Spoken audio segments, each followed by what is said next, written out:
Assalamualaikum warahmatullahi wabarakatuh. Hello po mga kapatid. So ito naman po ang ating part 2 tungkol sa anwa'ul kalima. Anwa'ul kalima. Anwa'ul kalima. Na ito ay nabanggit natin doon sa part 1. So sa mga gustong malaman, babalik lang doon sa part 1 para malaman kung ano ang anwa'ul kalima. So tulad ng binanggit natin, ang anwa'ul kalima ay nabahagi siya o naanyo siya sa tatlong klase. So, meron siyang tatlong klase na anwa'ul kalima. Ito po. Sulatin natin para malalaman natin ang ano yung anwa'ul kalima. So, una-una doon nabanggit natin doon sa part 1 na ang isa sa mga anwa'ul kalima ay al-ismu, tapos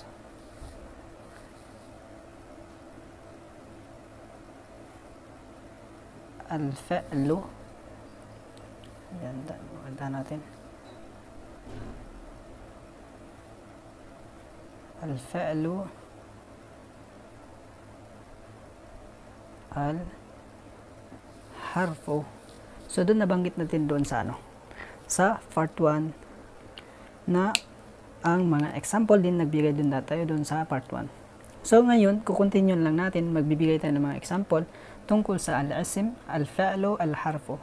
Tungkol doon sa doon sa part 1, binanggit natin ang al-ism na ipapasok dito ang tao, ang hayop, mga bagay, mga pananim, o yung mga bagay na matitigas. So papasok dito sa ism. Dito naman sa al-fa'l ay papasok dito yung mga action, yung mga galaw. So dito makikita mo kung yung yung mga uri ng galaw, uri ng kilos. So yun po ang sa al-fa'lu. Ang al-ismu ay pangalan, al-fa'lu ay yung action, al-harfu yung mga pang-uri na meron siyang mga tools. So nabanggit na din doon sa part 1. So babalikan niyo lang ang part 1 para malaman niyo kung ano yung mga tools nito. So tulad ng binanggit natin doon na kukontinue natin na magbibigay tayo ng example, itong itong topic natin na sa anwa'ul kalima. So, number 1, bibigyan natin ng example, no?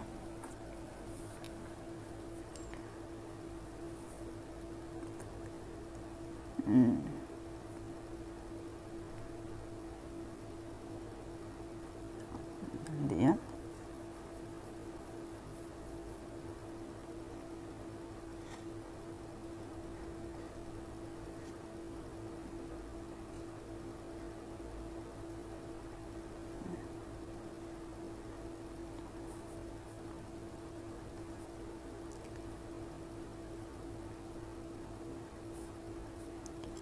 Bigyan natin naman kahit anong pangalan, no?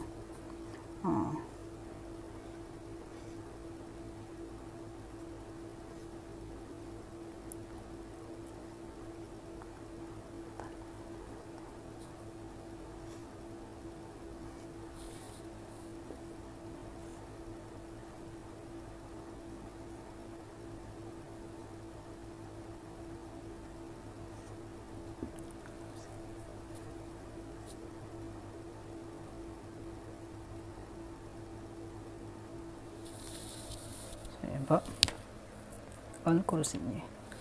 So, ito po ang ating example. Unang example natin. So, babanggitin natin dito kung saan may dito papasok yung isim, yung action, at saka yung pang-ukol natin. So, ito naman, babasahin natin at bibigyan natin ng ibig sabihin. So, ito. Jalasa, jalasa, jalasa, jalasa, jalasa, jalasa. Talha, talha, talha, ala al-kursiy, ala al-kursiy, ala al-kursiy, ala al-kursiy. So, babasahin natin ulit.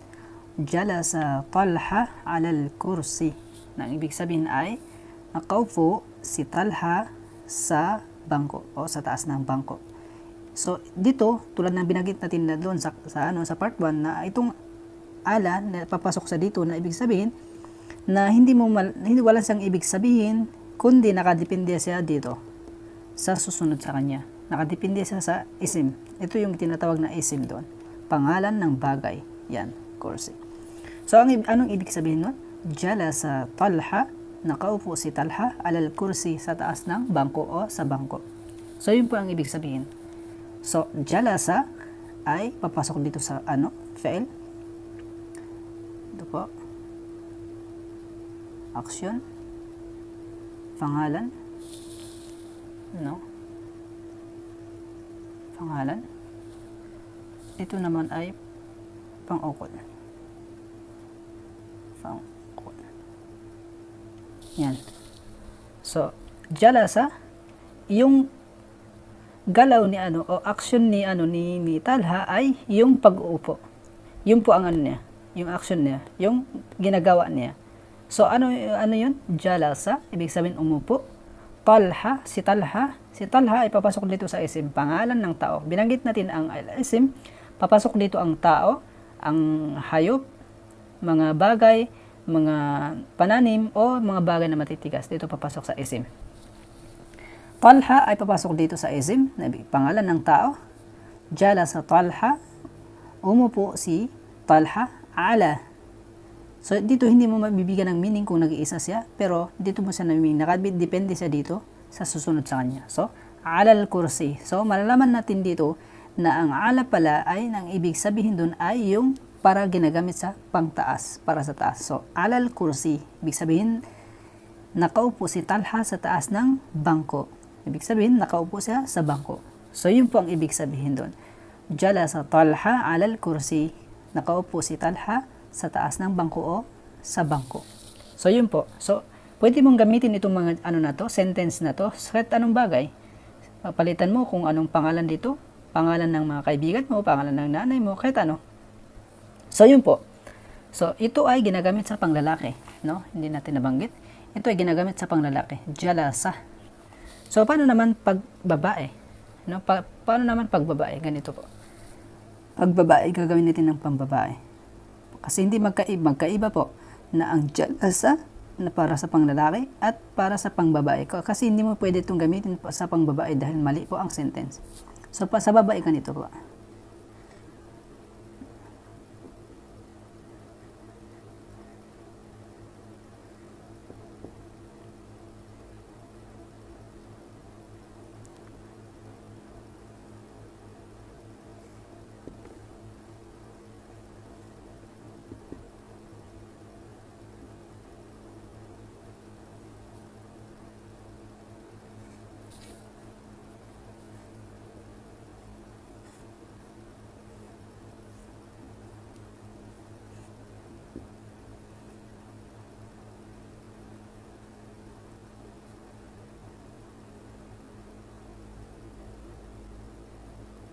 So, yun po. So, ito ay para sa panglalaki, ito naman para sa pangbabae. No? Makikita natin dito, pinagkaiba. Ito jalasa at saka jalasats. So, itong jalasa ay ginagamit sa panglalaki. Jalasa, Talha, dahil si Talha ay lalaki, so gagamitin natin ay jalasa. Hindi po tayo gagamit ng jalasats. Kasi itong jalasats ay ginagamit sa pangbabae. Dahil babaeng ginamit natin Fatima, so jalasats ang gagamitin natin. Hindi yung jalasa. Hindi pwedeng jalasa Fatimatun. Kundi jalasats Fatimatun. Jalasats Fatimatun alal kursiye. Ibig sabihin, umupo si Fatima sa taas ng bangko o sa bangko. So, dito sa taas, itong panglalaki, tulad ng binanggit natin. Jalasa ay para sa panglalaki. Nakaupo si Talha alal kursiye sa taas ng bangko. So, itong gagamitin natin dahil Talha ay lalaki. So, sana maliwanag po. So, itong pangbabae. So, yun po ang unang natin. So, meron siyang synonym, itong letrang jalasa, meron po siyang synonym na ibig sabihin po ay nakaupo din o umupo. So, ito po ang kanyang synonym. Pwede niyo po din gamitin itong letra na ito. Ayusin natin upang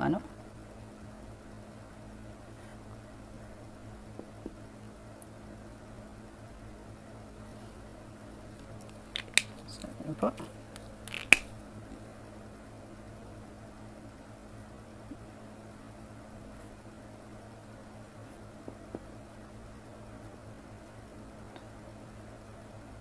So, yun po. Qa'ada, qa'ada, at saka qa'adats. Qa'ada dahil talha ang ginamit natin, so qa'ada. Qa'adats dahil Fatima ang ginamit natin, so qa'adats ang gagamitin natin. So, ang ibig sabihin po ay tulad din ng jalasa, na ibig sabihin ay nakaupo, nakaupo. So, yun po ang ibig sabihin ng jalasa or qa'ada. Qa'ada ay synonym ng jalasa. So, magiging correct yung sentence mo kung gagamit ka ng qa'ada at saka qa'adats. Qa'ada, qa'ada Talha ala al-kursi. Nakaupo si Talha sa taas ng bangko o sa bangko. Qa'adats Fatimatun ala al-kursi. Nakaupo si Fatima sa taas ng bangko o sa bangko. So, yun po ang pinagkaiba. So, nabanggit natin ito. Itong qa'adats, papasok dito sa action. Dahil fi'il ito siya, fi'il o action. Yung galaw, kung ano yung katayuan niya. Fatimatun, pangalan ng tao, dito siya papasok sa isim. Dahil Fatima, pangalan ng tao. Ala, dito siya sa pangukol. Kursi, dito siya papasok sa al-isim. Sa isim po, pangalan ng bagay.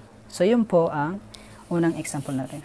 So, bigyan natin ng pangalawang example upang marami tayong matutunan na vocabulary or sentence tungkol sa Lughatul Arabiya. Now,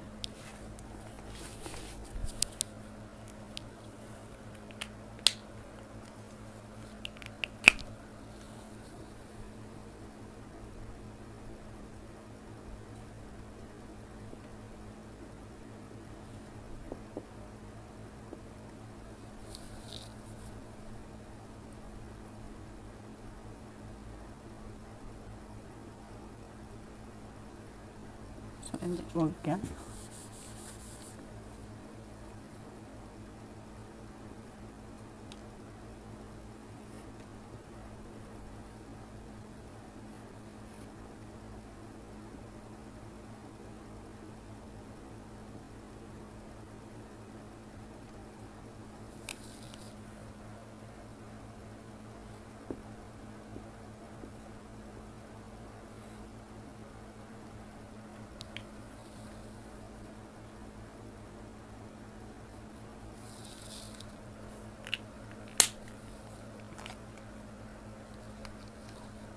So, makikita natin, ito ang pangatlong example natin. Pangatlong example natin ito. Pangatlong example natin, para naman marami tayong makukuha ano. So, ganito po ang pagbasa, no? At bibigyan natin ng example. So, sana magamit natin dito sa pag mayroon tayong kausap. So, ibig sabihin, ganito po. Ra'aytu, hindi po, ra'ayta. Ra'aytu, ibig sabihin, ako po ang nakakita. Ra'aytu, Ra'aytu, ra'aytu, ibig sabihin nakaraan na nakita ko na. Ra'aytu al-jamusa fil ma. Ra'aytu al-jamusa fil ma. Ra'aytu al-jamusa fil ma. Jamus fil ma. Ra'aytu al-jamusa fil ma. Ibig sabihin, nakita ko ang kalabaw sa tubig. So, tulad ng binanggit natin dun sa part 1 na ang fi ay na malalaman natin na ang ibig sabihin ay pailalim, na ginagamit siya sa bagay na pailalim. Fi, ibig sabihin sa loob. So, dito nalalaman natin dahil dun sa yung sa sentence natin, no? Al-jamusa fil ma. Nakita ko ang kalabaw sa tubig. Ibig sabihin dun sa loob ng tubig. So, automatically nakita sabihin mo na nasa tubig. Sa tubig. Ra'aytu al-jamusa fil ma. Nakita ko ang kalabaw sa loob ng o sa tubig. So, yun po ang ibig sabihin ng kanon. So, yan po ang unang example natin. So, bibigyan natin ng pang-apat na example natin upang dumami ang ating vocabulary tungkol sa wikang Arabic. No? So, yun pala, bago tayo mag-ano, ra'aytu, ibig sabihin ay nakita ko. Nakita ko. Ibig sabihin, itong to ay tumutukoy sa iyo. Na ikaw ang nakakita. Ito, ibig sabihin, ikaw ang nakakita. Ra'aytu. Ra'aytu, ibig sabihin, nakita ko. Pero pag sinabi mo sa kaibigan mo, ra'ayta, nakita mo, ra'ayta. So, ganun ang paggamit mo? Ra'ayta, hindi sa ra'aytu. Pag ra'aytu, ikaw ang nakakita. Ra'ayta, natatanungin mo yung kaibigan mo o kung sino na, ra'aita, nakita mo. Yun po ang ang pinagkaiba. Yan ay ra'aita, na nakita mo. So, yung ra'aitu, pwede siyang gamitin sa pangbabae o panglalaki. Ibig sabihin, ra'aitu, na sinabi ng babae ra'aitu o ng lalaki ra'aitu. Pero pag second person, nasasabihan mo ng second person, ra'aita, ito ay para sa panglalaki. Nakita mo. Pag sa babae naman ay ra'aiti, nakita mo. So, yun po yung ibig sabihin, no? Second person, ra'aiti, nakita mo. Ra'aitil jamu sa filma, nakita mo ang kalabaw sa tubig. So, yun po, ra'aiti, ito ay tumutukoy sa pangbabae. Ra'aita, ito ay tumutukoy sa panglalaki na second person. So, pag ra'aitu, tulad ng binanggit natin, ra'aitu, babae man o lalaki ang gagamit. Nasasabi niya sa sarili niya, ra'aitu, nakita ko. So, ito. Pag ra'aita, nakita mo. Ra'aita para sa panglalaki. Ra'aiti para sa pangbabae na second person. Na nakita mo, yun ang ibig sabihin.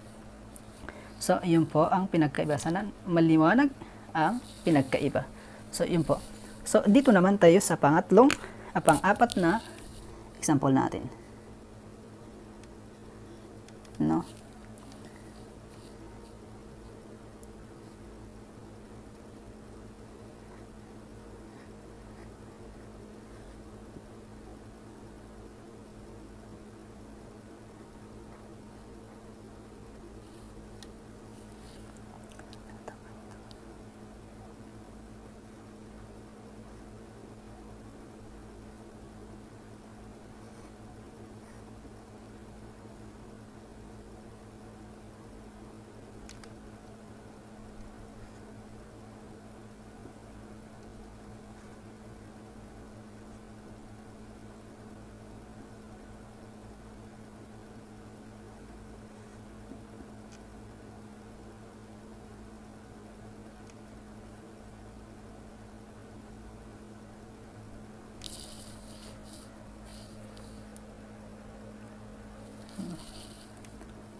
So, ito ang pangalawang example natin.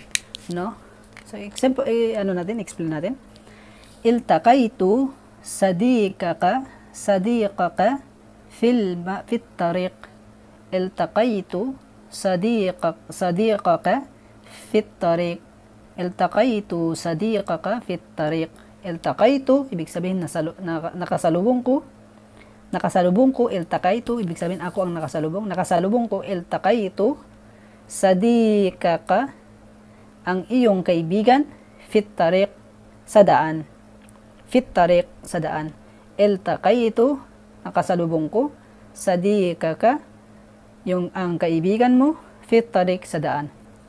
So, tulad ng binanggit natin dito, iltaqaytu, babae man o lalaki na gumamit nito, sabihin niya, iltaqaytu, na nakasalubong ko. So, pwedeng gamitin, dapat ang gamitin natin ay iltaqaytu, babae man o lalaki ang nakasalubong. Pero pag second person na tinanong mo, iltaqayta, nakasalubong mo, iltaqayta, ito ay para sa panglalaki. Iltaqayta, nakasalubong mo. Pag babae naman ay iltaqayti, nakasalubong mo. So, yun po ang ibig sabihin. So, pwede mong gagamitin. Iltaqayta o iltaqaytu, nakasalubong ko. No? Iltaqaytu, nakasalubong ko. Pag second person na lalaki, iltaqayta, nakasalubong mo. Pag sa babae naman third person, iltaqayti, nakasalubong mo. So, yun po ang ibig sabihin na pwede natin gagamitin pang babae, second person at third person. Sadiqaka, ang kaibigan mo. Ang kaibigan mo. Ito, ka ay tumutukoy sa panglalaki. Pero pag sa babae gagamitin mo, ganito po. Babae ang yung second person na kausap mo. Iltaqaytu sadiqaki, nakasalubong ko ang iyong kaibigan. Iltaqaytu sadiqaki, nakasalubong ko ang iyong kaibigan. Sadiqaki, ibig sabihin babae yung second person na kausap mo. Sadiqaki, kaibigan mo. Fit tariq, sa daan. Nakasalubong ko ang iyong kaibigan sa daan. Kasalubong ko ang kaibigan mo sa daan. lalaki man ang magsabi nito o babae, na babae, lalaki ang nagsabi sa second person na babae, na sadiqaki, na second person, o lalaki nagsabi sa second person na babae, o babae na first person at saka second person na babae. Iltaqaitu, nakasalubong ko sadiqaki, yung kaibigan mo, ang kaibigan mo, fit tariq, sa daan. So, yun po. No, sana po mayroon kayong naintindihan doon. So, ulitin natin bago po tayo mag-end. Ra'aita, yan, ra'aita ay second person. Nakita mo, ra'aitu, nakita ko, ibig sabihin ikaw nakakita. No? Ra'aita, nakita mo, ra'aita. Pag yan sa panglalaki. Pag sa babae, ra'aiti, nakita mo. No? So, ano natin? Babasahin natin. Ra'aitul jamusa filma. Nakita ko al-jamusa, ang kalabaw, filma, sa tubig. So, yun. Pag lalaki na second person, ra'aital jamusa filma, nakita mo ang kalabaw sa tubig. So, yun pang lalaki. Pag sa babae, ang tinanong mo, ra'aitil jamusa filma, nakita mo ang kalabaw sa tubig. So, yun po ang pinagkaiba. So, dito naman tayo sa iltaqaitu. Pag ikaw ay lalaki, no, lalaki ang nakasalubong. Iltaqaitu sadiqaka fit tariq. Pag sinabihan mo yung second person na ay lalaki, nakasalubong ko ang kaibigan mo sa daan. So yun po. Pag second person, parang sinabi mo na nakasalubong iltaqaita sadiqaka fit tariq. Nakasalubong mo ang kaibigan mo sa daan. Yun, iltaqaita para sa panglalaki, iltaqaita, na nakasalubong mo ang iyong kaibigan, ang kaibigan mo sa daan. Nakasalubong mo, iltaqaita, nakasalubong mo, sadiqaka, ang kaibigan mo sa daan. So, ito ay iltaqaita para sa panglalaki. Paano naman pag sa babae? Yan, iltaqaiti sadiqaka fit tariq. Ibig sabihin yung second person. Second person na yung kaibigan ng babae na to, yung tinanong mo ay kaibigan din ng lalaki. No? Hindi, mali, sorry. Iltaqaitu sadiqaki. So, ito po. Iltaqaiti, nakasalubong mo, ito iltaqaiti ay para sa pangbabae. So, dapat babae din ang gagamitin natin dito. Kasi babae yung second person. Iltaqaiti sadiqaki fit tariq, nakasalubong mo yung kaibigan sa daan. Iltaqaiti sadiqaki fit tariq, nakasalubong mo ang iyong kaibigan sa daan. So, yun po ang ibig sabihin. So, sana po mayroon kayong naintindihan kahit paano sa ating konting kaalaman tungkol sa Lughatul Arabiya. So, huwag pong kalimutan mag-subscribe at click ang button bell na para po kayo o icon bell upang kayo po ay updated sa mga susunod na ating video na gagawin. Maraming salamat.